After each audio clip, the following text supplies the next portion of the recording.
ChatGPT-də effektiv prompt yazmağın 3 incəliyi. AI-in gücündən belə istifadə et. Salam, mən Elgün Qacar.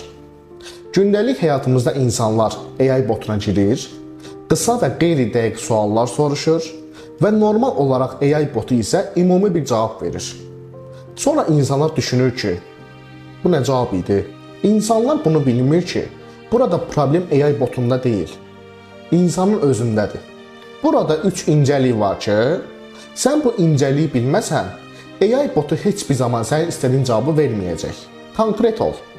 Məsələn, mənim 30 yaşım var və mən işimi dəyişməkdən qorxuram. Mənə 3 konkret motivasiya ver, kontekst ver. AI-ya vəziyyətini anlat, ona görə dəqiq cavab alacaqsan. Nəticəni qeyd et. Cavabı sənə faydalı olması üçün nə gözlədiyini bildirməlisən. Bu promptların tam siyahısını və onların necə işlədiyini dərindən bilmək istəyirsənsə, rəy bölməsində plus yazmanın kifayətdir. Mən sənə xüsusi PDF göndərəcəm. Səhifəni bəyən, paylaş və izləməyi unutma.